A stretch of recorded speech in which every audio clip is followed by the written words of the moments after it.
It's hard to believe that one man revolutionized computers in the 1970s with the Apple II, and the 1980s with the Mac, animated movies in the 1990s with Pixar, and digital music in the 2000s with iPod and iTunes. Inside Steve's brain cuts through the cult of personality that surrounds Jobs to unearth the secrets to his unbelievable results. It reveals the real Steve Jobs, not his heart or his famous temper, but his mind. So what's really inside Steve's brain? According to Leander Kahney, who has covered Jobs since the early 1990s, it's a fascinating bundle of contradictions. Jobs is an elitist who thinks most people are bozos, but he makes gadgets so easy to use that a bozo can master them. He's obsessive with a filthy temper, but he forges deep partnerships with creative geniuses like Wozniak, Jonathan Ive, and John Lasseter. He's a Buddhist and an anti-materialist, but he produces mass market products in Asian factories. And he promotes them with absolute mastery of the crassest medium, advertising.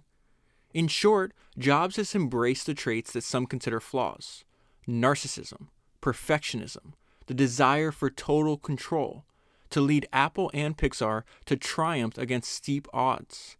And in the process, he has become a self-made billionaire. In Inside Steve's Brain, Kahney distills the principles that guides Jobs as he launches killer products, attracts fanatically loyal customers, and manages some of the world's most powerful brands. The result is a unique book about Steve Jobs that is part biography and part leadership guide, and impossible to put down. It gives you a peek inside Steve's brain and might even teach you something about how to build your own culture of innovation. That is from the inside cover of the book that I'm going to talk to you about today, which is Inside Steve's Brain. It was written by Leander Kahney.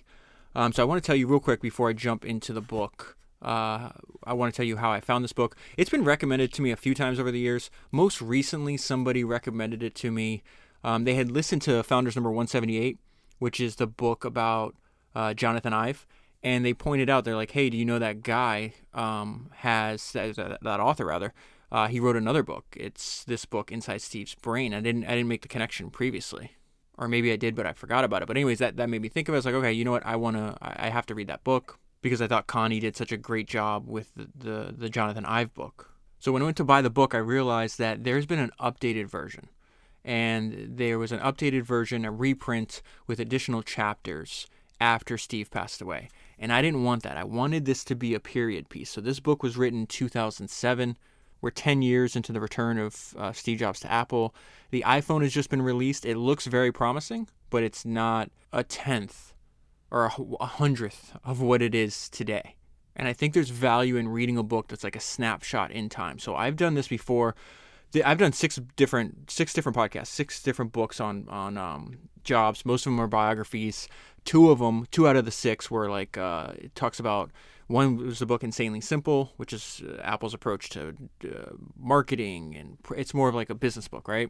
And then Creative Selection, which is fantastic because it's about like how Apple develops products. But the 4 biographies I read, I'm just going to list them in case you haven't seen them or listened to the podcast or read the books yet. Number 5 is Steve Jobs by Walter Isaacson. Number 19 was Becoming Steve Jobs, The Evolution of a Reckless Upstart into a Visionary Leader. Number 76 was Return to the Little Kingdom, Steve Jobs and the Creation of Apple. And then number 77 was Steve Jobs and the Next Big Thing.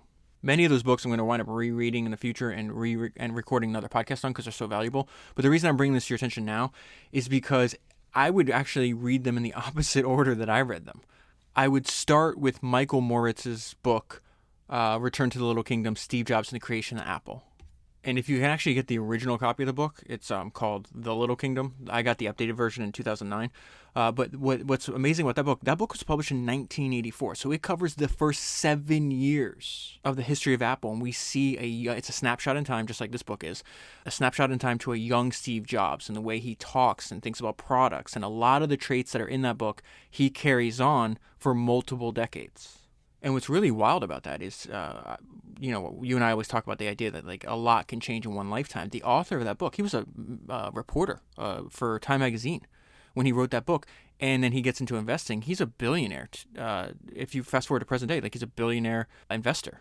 It's just a reminder that so much can change in one lifetime. And then after that, I would read Steve Jobs and the Next Big Thing because that book is all about his wilderness years from 1985 to about 1997 when he goes back to Apple. And you see one of the greatest entrepreneurs in history just make mistake after mistake after mistake. And that's another period piece, because then it ends right at the beginning, right as he's coming back to Apple.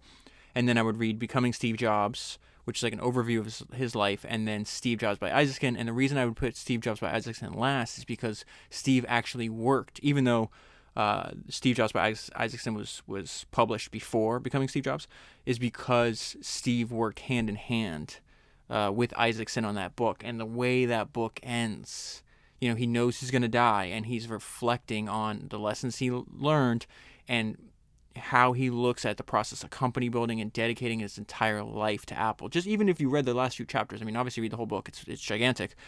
I think it's like 500 pages, something like that. But it's just so the last chapter where I'm pretty sure it's the last chapter. It's close to the end of the book where Walter is like, listen, I'm just going to let Steve, in his own words, describe like his legacy and how he thinks about his work. So anyways, that's why it was important to me to not get the updated version. This book is written in November 2007. Most of the highlights I'm going to talk to you about today, I really want to treat this as if Steve is talking directly to you and I, right? So almost every single highlight is going to be Steve in his own words. There's quote, I've read a ton of books on him, obviously, watched a bunch of talks. There's quotes in this book that I've never even heard from him before. So that was really beneficial. I'm going to give you a little bit of background real quick, and then we're going to, most of what I'm going to talk to you about is just him talking directly to us, right? So this is November 2007. Apple has a monopoly on the MP3 player market with the iPod. In the United States, the iPod has nearly 90% market share. The iTunes Music Store sells 5 million songs a day, and they have 80% of all. They're selling 80% of all the digital music that is sold online. Jobs has just sold Pixar to Disney for $7.4 billion, and at this point, he is the largest individual shareholder in Disney. And then this is a quote about Jobs. He is the Henry J. Kaiser or Walt Disney of his era. I've done multiple podcasts on Walt Disney, and then Henry Kaiser. A lot of people don't know who he was, but after World War II, or even I guess during World War II, he was as famous as Elon. In his day, Henry Kaiser was as famous as Elon Musk is today. Kaiser started over 100 companies. He built the Hoover Dam. It's just remarkable. I read his biography. It's in the archive if you want to listen to that as well. So then let's jump right into what Steve's talking about. He says, as a kid, I was just, it was kind of uncontrollable. As an adult, he was uncontrollable too, right? And he's like, I was a borderline delinquent. One of my favorite quotes about entrepreneurship comes from Yvon Chouinard. And he's like, listen, if you want to understand the entrepreneur, the mindset of an entrepreneur, study the juvenile delinquent. The juvenile delinquent is saying with his actions, this sucks. I want to go my own way. That's a paraphrase because I don't have it in front of me. So he's like, at school, Jobs was a borderline delinquent. I would have absolutely ended up in jail. So a neighbor of his actually gave him, this is the result of a neighbor giving him a hobbyist electronics kit as a kid. And this is one of the most important ideas that Steve has. It echoes one of my favorite quotes from Mark Andreessen, where he says, the world is much more malleable than we think. And so Steve is talking about what he learned as experimenting and tinkering with electronics when he was a kid. These things, meaning the electronics, were not mysteries anymore. It became much more clear that they were the results of human creation, not these magical things. And then it gives us a little history, because it's really hard. I think Apple today might be the world's most valuable company, but they've been at it for multiple decades. And they grew. What's amazing to me is what the introduction said, where it's like, this guy's made innovative products in the 70s, 80s, 90s, 2000s, and 2010, right before he died. That's insane. It says in 1983, Apple entered the Fortune 500 at number 411, the fastest ascent of any company in business history. This is Steve talking about that. Because one thing he'll tell you over and over again, he's like, listen, if you're starting a company just to make money, you've already lost. He's like, the money will come as a byproduct of building great products and building a great organization, but you absolutely cannot put that first, or you're dooming yourself. So he says, I was worth about $1 million when I was 23. I was worth $10 million when I was 24. And I was worth over $100 million when I was 25. And it wasn't that important because I never did it for the money. And then this is the state of affairs as the book opens up, as he's writing this is 10 years into Apple's return. Apple is engaged in probably the most remarkable second act ever seen in technology. And so that was, at the time, the Google CEO, Eric Schmidt. The iPod is a smash, and the iPhone looks like one. And that is a great example of why I didn't want the updated version. It looks like one. It looks like it's going to be a smash. They have no idea that they have created the greatest consumer product ever created. The most successful consumer product. I can't think of another one than the iPhone. And so this is an example of something you and I talk about all the time. Like, turn your personality into a business philosophy. Your work is too important. You should develop your own philosophy. It should be unique to you. And this quote is fantastic. So it says, all the traits, the instincts that made Steve Jobs a bad fit for the business world are perfect for the world of consumer devices. So he's talking about the failure of his time at Next. He made and remade Apple in his own image. And this is the greatest quote. Apple is Steve Jobs with 10,000 lives. He's someone who has turned his personality traits into a business philosophy.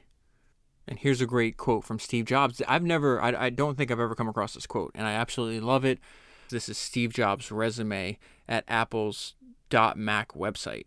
And so he's describing himself, and this is fantastic. I'm looking for a fixer-upper with a solid foundation. I'm willing to tear down walls, build bridges, and light fires. I have great experience, lots of energy, a bit of that vision thing, and I'm not afraid to start from the beginning. And that is a description of Apple, right? When he came back. I'm looking for a fixer-upper, but has a solid foundation. I'm going to read this again. I'm looking for a fixer-upper with a solid foundation. I'm willing to tear down walls, build bridges, and light fires. I have great experience, lots of energy, a bit of that vision thing, and I'm not afraid to start from the beginning. That last sentence might be the most important. I'm not afraid to start from the beginning. So I want to read you a quote. This is from Gil Amelio. This is the CEO, the person that was running Apple before Steve comes back, and he's the one that decides to buy Next. They're having all these issues. So like, okay, maybe we can use the Next operating system, and we'll bring Steve back, and he can do some consulting. And again, at this point, Steve claims, he's like, no, I don't know if I'm, and Larry Ellison, I think, backs him up on this, if I'm not mistaken. But he claims that it was not his intention to take back control of Apple. I don't know if I believe that, but this is to know that myself. His passion is infectious and charisma is king. And this is Amelio talking about them hammering out. He's at Steve's house. Steve's like, let's go for a walk. He loved to have meetings while he was walking, while he's moving. And he says, I was hooked in by Steve's energy and enthusiasm. I do remember how animated he is on his feet, how his full mental abilities materialize when he's up and moving, how he becomes more expressive. We headed back for the house with a deal wrapped up. And so that deal is when they went to buying Next for over $400 million. One way to think about that is Apple pays $400 million to rehire Steve Jobs, and they got the deal of a lifetime. Steve is also famous for saying that the most powerful person in the world is a storyteller. I think he was a fantastic storyteller. He talks about good storytelling can last for decades. Yeah, he would compare and contrast the work that he was doing at Pixar compared to what he did at Apple. And he's like, listen, my devices, you won't be able to boot up a device I make 20 years from now, right? We're always constantly building. Something will last for a few years and it goes into the dump. What you're doing, talk about what Ed Catmull's doing and the people at Pixar, is like they'll last if you do it correctly. Like, good storytelling lasts forever. And he gives an example. This is another thing that I was talking about last week, or not last week, a few days ago on the podcast with George Dorio. The idea that when you're, and this has popped up over and over, like the best founders have this deep historical knowledge. And I used Mark Andreessen as an example. He's doing something smart, or you can observe it just by listening to him talk. Listening to him talk is the fact that he has this crazy historical knowledge, and then he combines a deep historical knowledge about humanity in general and businesses specifically with also hanging out on the edges of technology, hanging out on the edges of the internet, where a lot of the new opportunities are obviously coming. And you combine those two, and I think you have something powerful. Steve does the same thing. You'll see throughout the book, and in general, you just hear him talk. Like, he's constantly referencing, like, what was Walt Disney doing 50 years ago? In this book, he talks about what he learned from Da Vinci, Michelangelo, Edwin Land. He talks about in the beginning of his career that he would just call up. He's like, I'm living in Silicon Valley. I have access to all these people that had built fabulous companies. I didn't know anything about building companies, so I'd call them up and try to pick their brain, try to take them to lunch, try to get jobs with them. Bob Noyce, the people from AMD, I can't remember their names at the moment. Bill Hewlett and David Packard, Nolan Bushnell, Andy Grove, just all these people. And so what's funny is right after I finished releasing that podcast, I just stumbled upon another podcast where this example that I was using is like very evident. It's called the podcast. In case you want to listen to it, it's the history of Silicon Valley. So the name of the podcast is "The Rest is History," and number 93 and number 94. It's Silicon Valley Part 1, Silicon Valley Part 2. It's an interview with Mark Andreessen about the history of Silicon Valley, which is really funny because in that he's comparing, like he does a reference of like, it's the movement that Elon Musk is creating present day is not very dissimilar to the movement that Henry Ford had created previously. And he makes the contrast. He's like, listen, it's implied. I don't think he says it specifically, but it's like you have these founder-led companies that can lead movements. He's like, there was a movement around Henry Ford, but there's not a movement around Ford Motor Company. And that really does speak to the people make all the difference in the world. But in that 2-part series, Mark is expressing his understanding developed through, I don't even know, dozens, hundreds of hours of analyzing, like his encyclopedic knowledge of his industry, and more importantly, how it relates to the States. Not very different than what I'm about to read you here, is the fact that he's talking about like what Pixar is doing in the 90s. How does that compare with what Walt Disney was doing? Snow White came out in the 1930s. So he says, I don't think you'll be able to boot up any computers today in 20 years, but Snow White has sold 28 million copies, and it's a 60-year-old production. So he's talking about the fact that good storytelling can last for decades. Now he gets into like his stated, again, this is where I don't believe him, but is, skeptical. Do I want to do this? Jobs was skeptical that Apple could stage a comeback. He was so skeptical that he sold, so he's coming back in 1997. He gets a bunch of shares. He sold the 1.5 million shares he received from the next purchase at rock bottom prices, all except for a single symbolic share. And so when I got to this section, it made me think of another a quote, a highlight I saved from the book on Isaacson. This is from the book Steve Jobs by Walter Isaacson, and he's talking about like this period in his life, which is also very what this book, like it's the same time period that's covered in this book, right? So he's talking about like, do I really want to do this? And he says, we had just taken Pixar public, and I was happy being CEO there. I never knew of anyone who served as CEO of 2 public companies, and I wasn't even sure if it was legal. I didn't know what I wanted to do. I was enjoying spending more time with my family. I was torn. I knew Apple was a mess, so I wondered, do I want to give up this nice lifestyle that I have? What will all the Pixar shareholders? What will they think? I talked to people I respected, and this is funny. This is why I'm reading this to you, because Andy Grove, if you listen to the podcast I did on his memoir, he's written a bunch of other books. They're people quote them they're good for management, how to operate a company and everything else. But his memoir is just it's just a phenomenally well-written book that takes you on this emotional roller coaster about the first 20 years of his life. And it's unbelievable what that guy was able to survive, right? So Jobs is about to call Andy Grove. And of course, if you read his memoir, Swimming Across, chances are you're going to go through that experience and you survive like that, you're going to be a hard ass, right? So we see that, and Andy Grove was known for that. Just his reputation was like he had a blunt, like no bullshit personality, right? And communication style. And that was talked about in the book, The Innovators. I think that was Founders number 157, if I'm not mistaken. So it says, I talked to people I respected. I finally called Andy Grove. I gave him the pros and the cons. And in the middle, he stopped me and said, Steve, I don't give a shit about Apple. And then this is Steve's response. I was stunned. It was then I realized I do give a shit about Apple. I started it, and it's a good thing to have in the world. That was when I decided to go back on a temporary basis to help them hire a CEO. So that's a funny story. Like, I chuckle every time I read it. But I also thought, and I didn't realize that till I reread it a few days ago. I was like, wow, that's actually a good, decision-making framework about what you're working on. And it's a 2-part decision-making framework. Do you actually give a shit about what you're doing? And the second part is it a good thing to have in the world? And if you're answering yes to both those questions, you have to do it, even if it's risky. And I think that's also an illustration of the power of storytelling, because that's the lesson, or maybe the insight you take away from that story, right? Like, do I really care about what I'm doing? And is it something good for the world to have in the world? Then I have to do it no matter what. And he's able to tell it like this funny anecdote.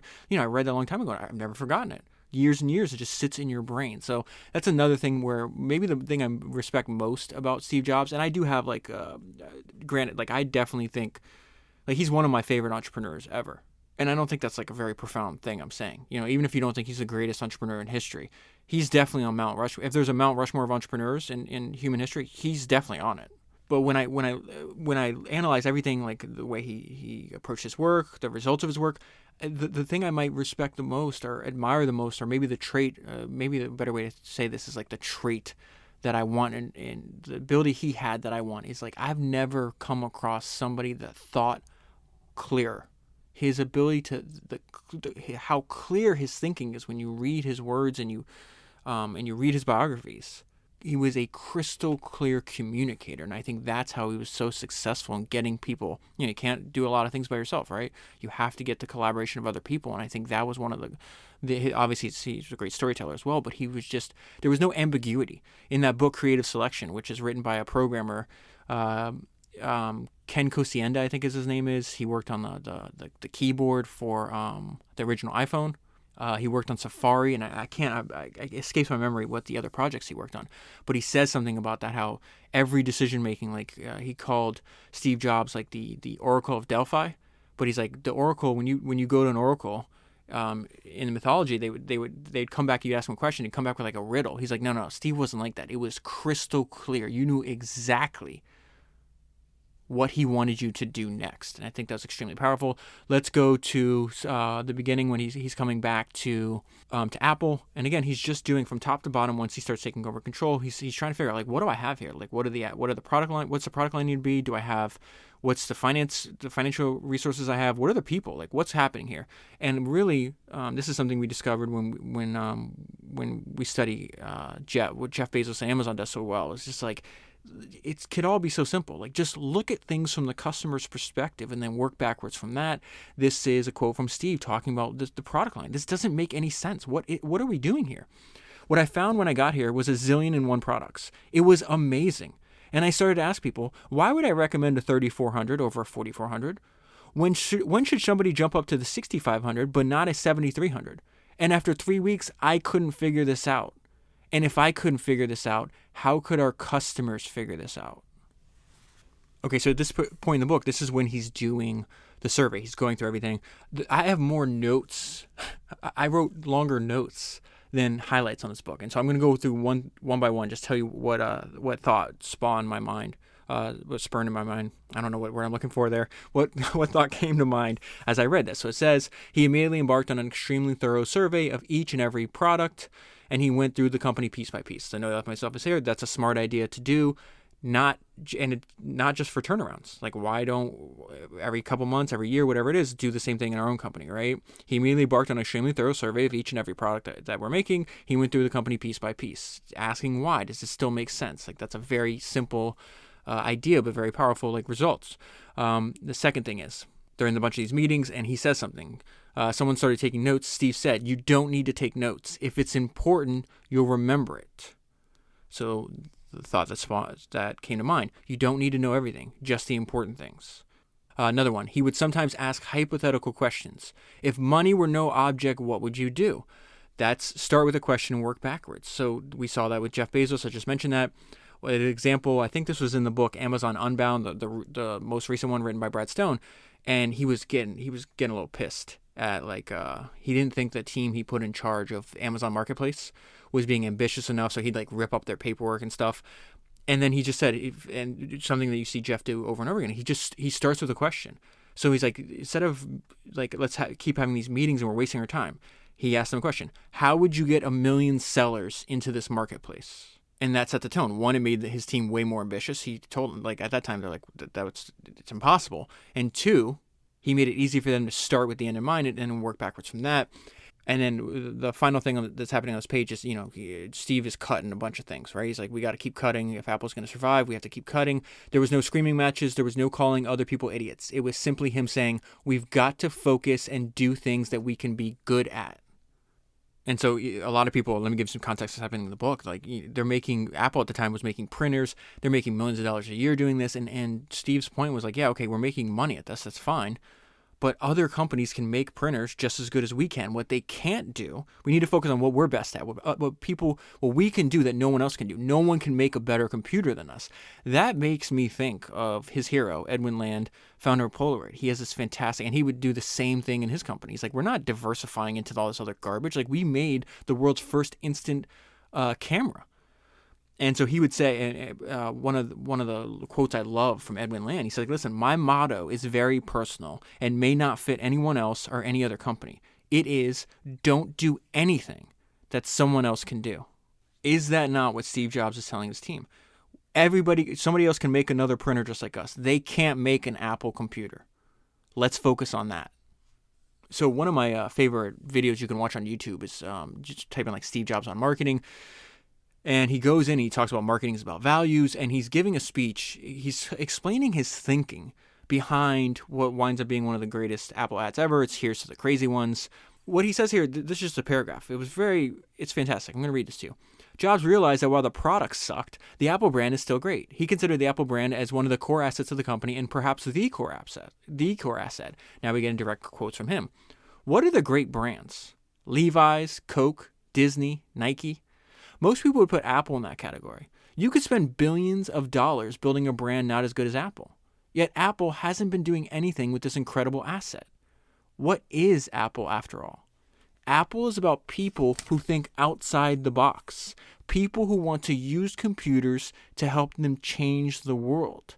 To help them create things that make a difference. And not just get a job done. And so his thinking is like, instead of us saying, hey, buy a new Apple, it's this fast and it has this much storage space. It's like, why don't we celebrate the creative people, the people that if they were alive today, would use an Apple machine. And I'm going to fast forward a little bit. This is really, really important, I think, to pull out because he's taken the reins. We're about 2 years into his return to Apple.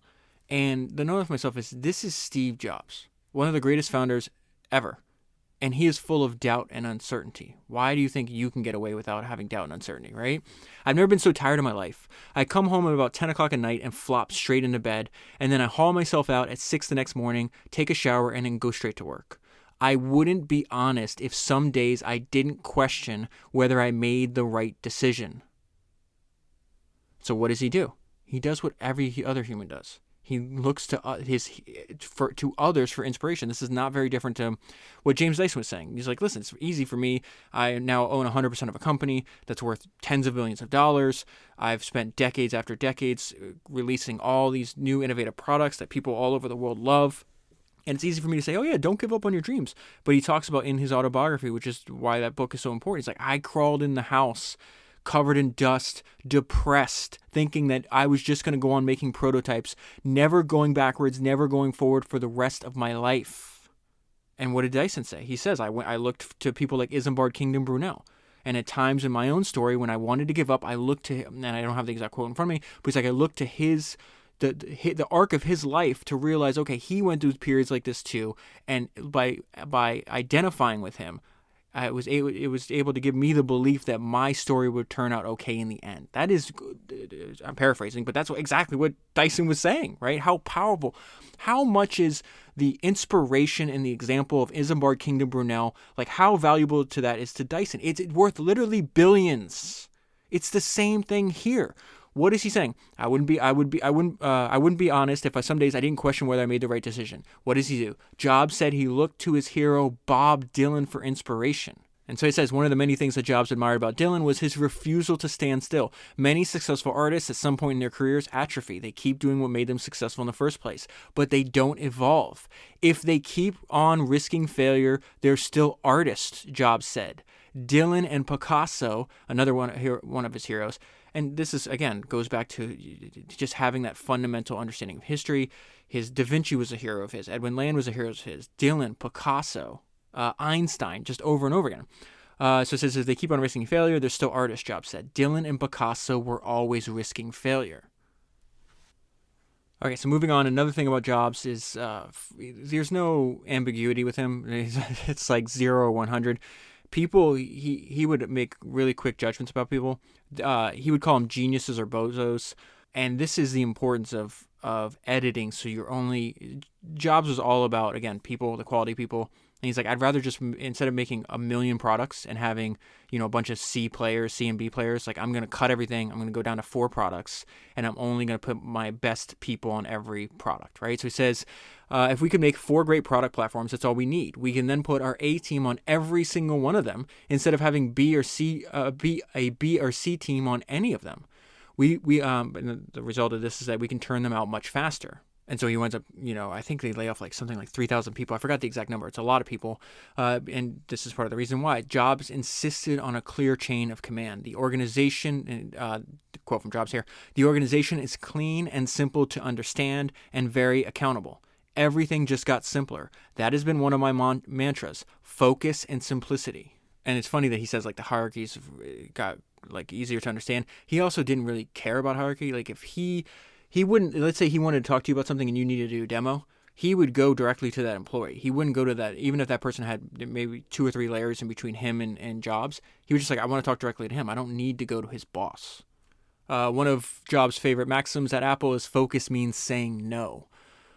He's talking about building the iMac without a floppy disk, which sounds funny now, but at the time was a huge deal.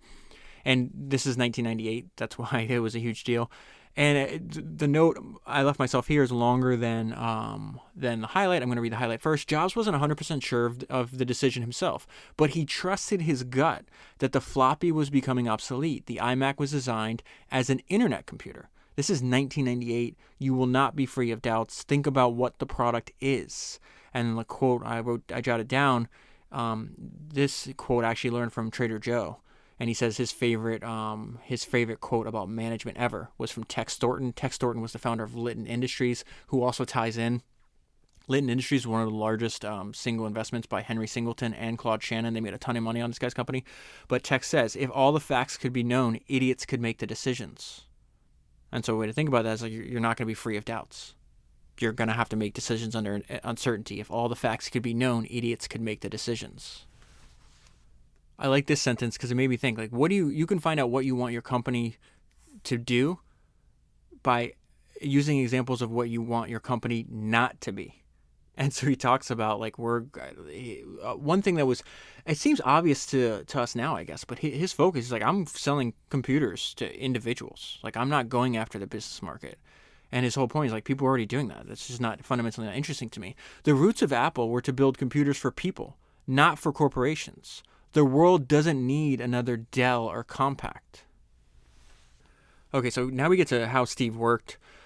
Demos, multiple variations, extreme attention to detail, despotism, a one-man focus group, and embrace the grind. So it says for the next 18 months, the team had a weekly meeting with Jobs, during which they'd show him the latest mock-ups. Each element of the new interface For each element of the new interface, Jobs requested several variations so that he could select the best ones. And again, if you want to know more detail about this, read the book Creative Selection. It's fantastic. Jobs always asked for multiple variations of products in development, both hardware and software. So they give him a mock-up, and this was funny. This is also something that's in the book Creative Selection. Jobs leaned forward, his nose to the screen, and would examine everything closely. He would compare the mock-ups pixel by pixel. He was way down into the details. He would scrutinize everything down to the pixel level. An example of how embracing the grind, how long this would take. Jobs and the team spent 6 months refining the scroll bars to Jobs' satisfaction. The scroll bars that you'd see in the Mac operating system. 6 months just on the scroll bars. And so there's a great essay called Embrace the Grind. It's written by this guy named Jacob Kaplan Moss. I think when I Google Embrace the Grind, it's the first thing that comes up. But it talks about he starts the post with, a lot of people think that things that are magic are just somebody going to insane levels of trouble to make it seem like magic. And so he talks about how Penn and Teller do certain tricks and they'll reveal how they did it. And it was just a way more work than you thought anybody would actually do for one trick, right? And Jacob applied that in his own work where I forgot which company he's working at, but they're having all these like bug reports. They never resolve them. It's completely disorganized. But so he's put in charge to figure out like how, like, we're not making any progress. Anytime we solve one bug, there's like another, bunch of other that pop up. And so what he did is he wrote out every single one, I think on a Post-it note if I remember correctly, and locked himself in a room for 3 weeks straight. And so he organizes them. He winds up finding a bunch of duplicates, and they start eliminating them from making no progress to making like removing like hundreds a day. And he laid the foundation to wind up getting to the point where they were actually no longer going backwards. And I think it took like a year. So it's 3 weeks of intense work, right, to organize them and then attack them systematically. And his whole point is that a lot of what we call magic is in the mundane. That if you're willing to actually embrace the grind, hence the title of the post, you can actually pull off things that are impossible to other people because they wouldn't even think to put in that much level of effort. How many people are spending 6 months on scroll bars? How many people are putting their nose to the screen and looking at things pixel by pixel? I think, and he not only does it apply to scroll bars, he applies it to everything. I think I have highlights later, but just in case I don't, I'll tell you now. Like he's about to present, I think it was like a new Mac, I can't remember it, but he was doing one of his famous product presentations. There happens to be a reporter in the audience watching him rehearse, and just they kept going over like one part of the presentation, what the lighting was for that, like where it should be shown. And the Times reporter, I think it was a Times reporter, was just like, what does it matter? Why are you doing that? And I was like, that is the perfect illustration of the opposite of the standard, right? If Steve Jobs' mantra is embrace the grind, the mantra of almost all of humanity is, that's good enough. And if you can apply that embrace the grind philosophy over multiple decades, which Steve clearly did, you produce magic, to use the term in the essay by Jacob. So let's go to the note I have left on myself, or I left on this page. Crystal clear communication. I already mentioned, that's the thing I admire maybe most about him. And this is talking about when they're the first people to realize, hey, you can sell music. Like, you don't, if you give people a better experience, like Napster, Kazaa, all the other things that were the file share programs that we used when we were younger, you're getting it for free, but sometimes you're getting viruses. It's kind of a pain in the ass. If I can deliver a better customer experience and I communicate that customer experience, like, people will respond to that. And he really summarizes this by, I'm going to give them a better experience for $1 a song. Anybody can understand that, right? Why would somebody spend $1 a song when they could just get the same song for free? Jobs' answer was the customer experience. And he says, we don't see how you can convince people to stop being thieves unless you can offer them a carrot, not just a stick. And the carrot is, we're going to offer you a better experience, and it's only going to cost you $1 a song. Jobs has said that the starting point should always be the user experience. And this is what he says about that. As technology becomes more and more complex, Apple's core strength of knowing how to make very sophisticated technology comprehensible to mere mortals is in even greater demand. And that's just crystal clear communication, a better customer experience for $1 a song. They use that same thing when the iPod came out. 1,000 songs in your pocket. In an instant, anybody reads that, it's like, oh, okay, I know exactly the benefit that this product is promising me. This is another quote from him that I think is fantastic. He says, be a yardstick of quality. Some people are not used to an environment where excellence is expected. And if you're not in an environment like this, I think books and podcasts can actually simulate one. There's a quote. Remember Andy Beal? So that's the guy that started that bank. He winds up being a billionaire, kind of like this eccentric character. But I did a podcast on him when he was trying to see if he could take on like the best poker players in the world. It's like the professor, the banker, and the suicide king or something like that. But there's a quote in that book that I think it speaks to why insisting on the highest quality standards and only having the best people, working with the best people is so important. And it says, Andy had played against the best poker players in the world for nearly 300 hours. It was impossible to stick around against that level of competition and not improve. Okay, so now we got to this part that I referenced earlier where this Time reporter is watching. It's for the iMac. It's when they're doing the iMac introduction. And he's just like, what the hell is going on? He says, throughout all this time, the Time reporter is utterly mystified. Why so much effort is put into a single lighting cue? It seems to be so much work for such a small part of the show. And his point is, why invest so much elbow grease in getting every single little detail just right? And now we get direct quotes, great quotes on design from Steve. So it says, design is a funny word. Some people think design means how it looks. But of course, if you dig deeper, it's really how it works. The design of the Mac wasn't what it looked like, although that was part of it. Primarily, it was how it worked. To design something really well, you have to get it. You have to really grok what it is all about. It takes a passionate commitment to really thoroughly understand something, to chew it up, not just quickly swallow it.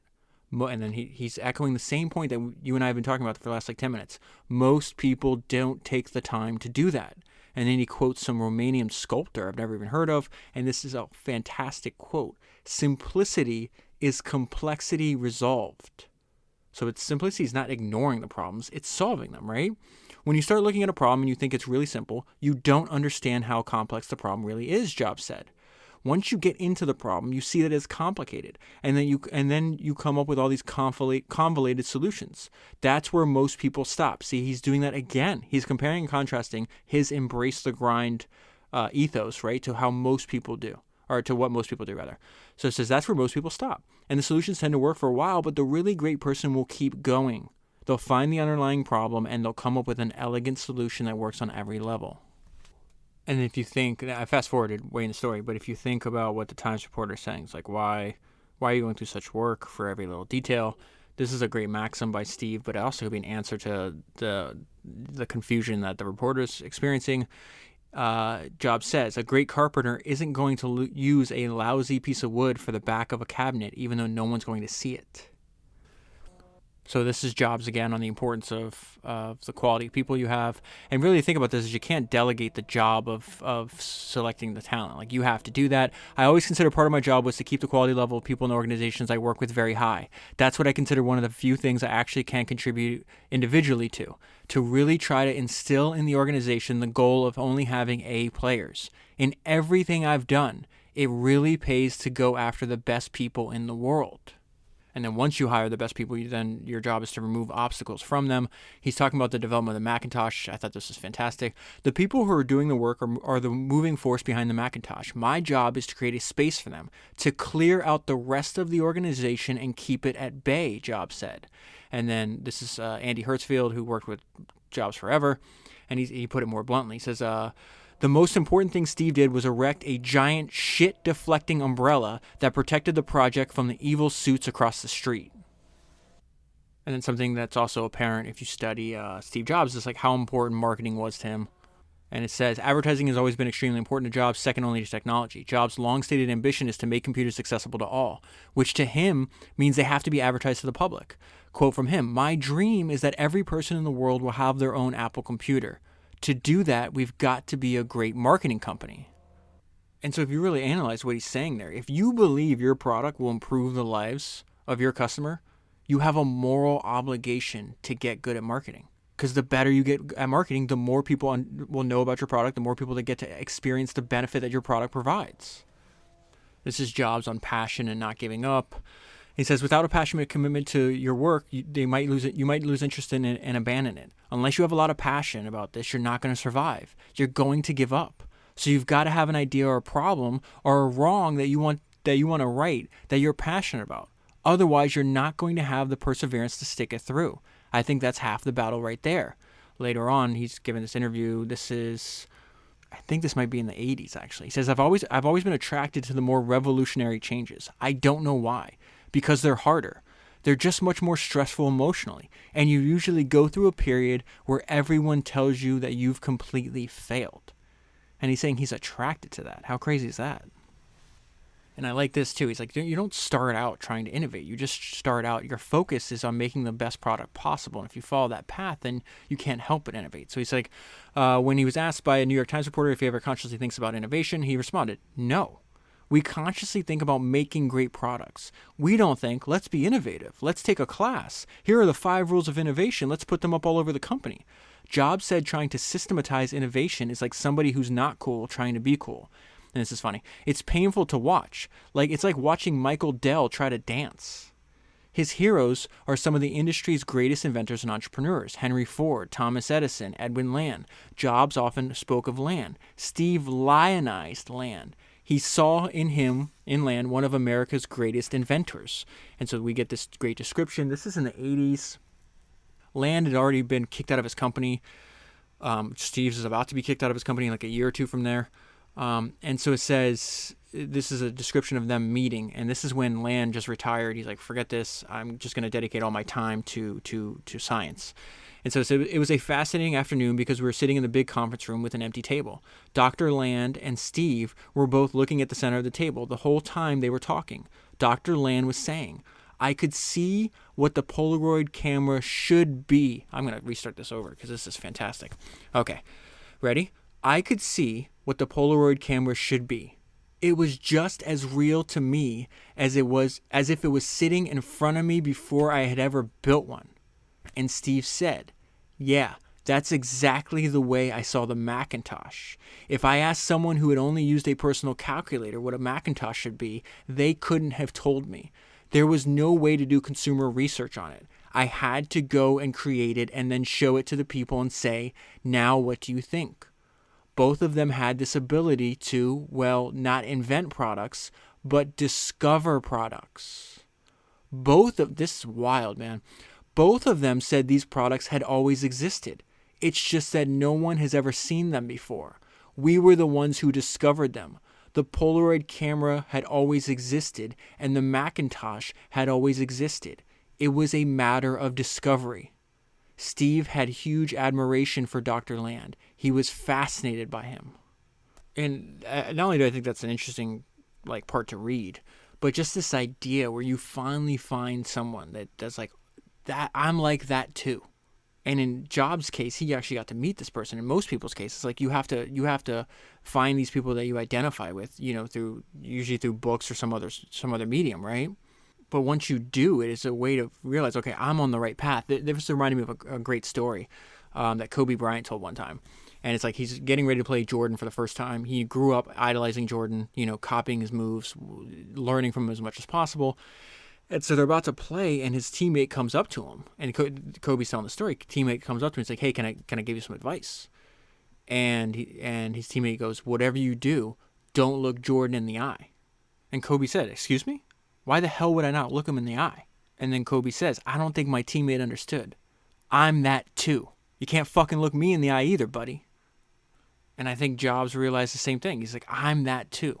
And I think having that experience is actually really important because it provides you with extra motivation. Like, okay, I'm on the right path. I think the same way this guy does.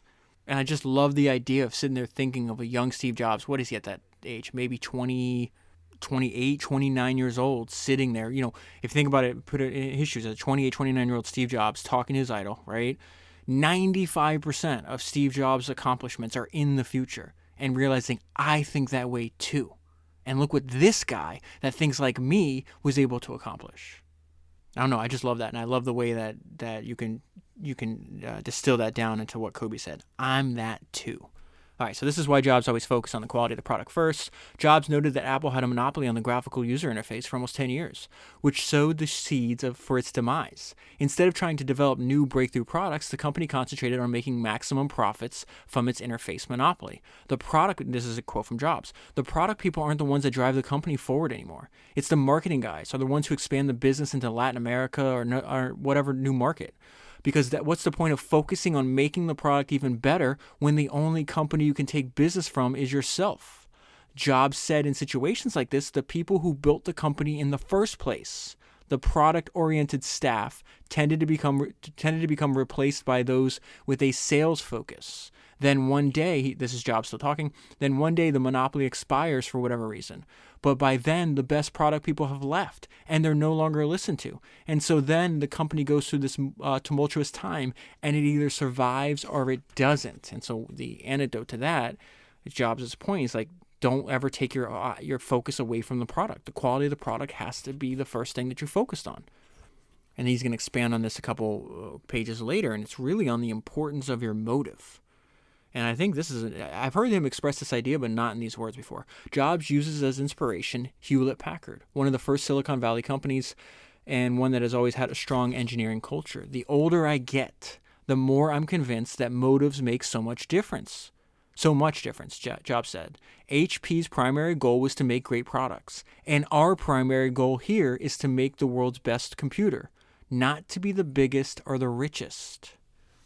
One thing I like about Jobs, too, is the fact that he didn't silo great ideas, right? He saw everything as adding to and interacting with, like, ideas are more powerful the more you combine them, too. The more you combine them. So he would say, like, I don't really believe there's a difference between art and technology. I don't really think they need to be separate. And then you'll see where he draws like historical parallels, that this is not a new idea that he's saying, right? Jobs had said several times that he thinks technological creativity and artistic creativity are two sides of the same coin. When asked about the differences between art and technology, he said, I've never believed that they're separate. Leonardo da Vinci was a great artist and a great scientist. Michelangelo knew a tremendous amount about how to cut stones at a quarry, not just how to make a sculptor, right? I don't believe that the best people in any of these fields see themselves as one branch of a forked tree. I just don't see that. People bring these ideas together a lot.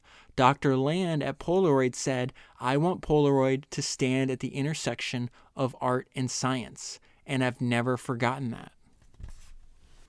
So this next quote is actually not from Jobs. And remember, the book opens 2007. They have, 90% of the MP3 player market with the iPod. They're selling 80% of all digital music at the time. This is one of their competitors from Rhapsody. And it's the CEO. Am I right? No, this is Rob Glazer, founder and CEO of Real Networks, which operates the rival Rhapsody music service. And speaking in 2003, Glazer said, it is absolutely clear now that 5 years from now, Apple will have 3 to 5% of the player market. So he's only off by 85%, right? And the reason I bring that up is because there's something also where, I was watching an interview one time with Jay-Z. He was going around, this is many years ago, he was going around and promoting, because he only does interviews when he's very private, for a celebrity. He was doing an interview promoting Magna Carta Holy Grail. So this had to be 2013 era. And so he talks about when people say something to you, they're not talking about you. They're expressing their own fears and their own limitations, right? So he uses an example his uncle, when he was a kid, he would start beating on the table and start rapping, and his uncle would just be like, what are you doing? You're wasting your time. And then Jay-Z talks about I'm gonna be a famous rapper, I'm gonna sell millions of copies. And he's like, you're never he's like, his uncle told him, he's like, you'll never sell 1 million copies. And he has a line in one of his songs on that album. He's like, my uncle said I'd never sell a million records. I sold 1 million records 1 million times. And in the interview, his point is when people are saying you can't do something, it's no, what you need to hear is they can't do something. They're saying I can't do that. So they're putting their limitations and their fears on you. And I think there was a great piece of advice. So one of the first acting jobs Arnold Schwarzenegger ever got was with Lucille Ball. And I have a book on her. I'm going to read a book on her because, she owned her own production company. She this was extremely rare. She might have been the only person in Hollywood doing this at the time. And then for not only was it rare in general for an actor to take control, create control over that and take control of the profits and everything else, but the fact that she was a woman made it even crazier. But she gave him advice. She was towards the end of her career. He was just coming up. And he remembered that advice decades later because he talked about it in speeches, he wrote about it in his book. And she's like, listen, this industry is, really distorted and messed up. But this is what the advice I have for you. When somebody tells you no, you hear yes. So somebody says, no, you're not getting the part. She says something funny. She's like, you hear yes, and then you hug them and say, thank you for believing in me. So Arnold's point was just he's like, that's advice I never forgot, but he would just, anytime anybody told him, no, that's not going to happen, he would automatically change it in his mind that they're saying, yes, it will happen. No, you can't do this. Yes, you can do this. And so he used that as motivation and fuel to keep going. And, he was impenetrable to doubts. He was like the real life Terminator where you shoot a bullet at him. Instead of shooting bullets at him and they bounce off, it's words of discouragement or, oh, you can't do this, bounce off. And I just think everything, like what Lucille's saying, what Jay-Z's saying, relates to what this guy's saying. He doesn't know. Like, you guys probably, fast forward, you probably have 3 to 5% of the market at that point. Don't tell me what I'm going to do. You don't know what I can do. Okay, so moving on. This is real quick. Akio Morita, founder of Sony. In this book, Jobs goes and flies to Japan and meets with him. He's really influenced by the way Akio built Sony and the Walkman. The Walkman had sold a couple 100 million products, and so that was part of the inspiration for the iPod. But really, this section was very interesting because they learned the demise of the Sony Walkman was that it was so easy to copy, right? And so the note of myself on this page is kind of what we were talking about earlier about the embracing the grind. Like, how can you make what you do more difficult to copy? And it says some critics had likened the iPod to Sony's Walkman, which was eventually eclipsed by cheaper knockoffs. So, okay, well, that's nice. If you have iPod, how are you going to stop? How are you going to avoid the fate of the Sony Walkman, even though it was one of the most successful consumer products of all time?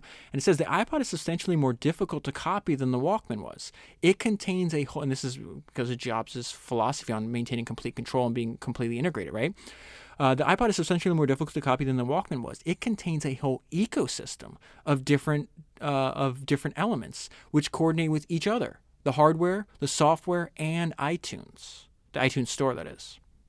And if you really think about it, what is the product that ended the iPod's dominance? It wasn't a product from another company. It was the iPhone. The fact that they just bundled that with the iPhone. Now it serves the same purpose. Your phone serves the same purpose that the iPod used to. That's a really interesting. Anyway, so really interesting. I think is the fact that how can you make what you do more difficult to copy? And then another example, I think, of this whole embrace the grind thing that you and I have talked about a lot today, the fact that if you have consistency over a long period of time, that produces miracles. It will look like magic to other people. In 30 years since founding Apple, Jobs has remained remarkably consistent. The demand for excellence, the pursuit of great design, the instinct for marketing, the insistence on ease of use and compatibility, all have been there from the get-go. And then I'll close on this, and really this is the importance of believing in your vision and then being patient enough for the rest of the world to catch up. The things that Jobs cares about, design, ease of use, good advertising, are right in the sweet spot of the new computer industry. And think about it, they had no idea how accurate these words were. These words are written in 2007. We now fast forward, multiple years, we see that he was right. To the degree that even he couldn't fathom. The things that Jobs cares about, design, ease of use, good advertising, are right in the sweet spot of the new computer industry. Apple's the only company left in this industry that designs the whole thing, Jobs said. Hardware, software, developer relations, marketing. It turns out that, in my opinion, that is Apple's greatest strategic advantage. It is Apple's core strategic advantage. If you believe that there's still room for innovation in this industry, which I do, because Apple can then innovate faster than anyone else. The great thing is that Apple's DNA hasn't changed, Jobs said. The place where Apple has been standing for the last 2 decades is exactly where computer technology and the consumer electronics markets are converging. So it's not like we're having to cross the river to go somewhere else. The other side of the river is coming to us. And that is where I'll leave it. It's a wonderful little book, really fast to read. You don't even have to read it in order. You can read it like a chapter at a time if you really wanted to. So if you want the full story, read the book. If you buy the book using the link that's in the show notes, you'll be supporting the podcast at the same time. If you want to support the podcast and a friend at the same time, I will leave a link in the show notes. If you use that link to buy a year subscription to Founders, I will extend it for a lifetime. I have to go in this and do manually. So as soon as I see it, usually, I do it like within maybe the next day or whatever the case is. So I will leave a link if you want to buy a friend a lifetime access to Founders.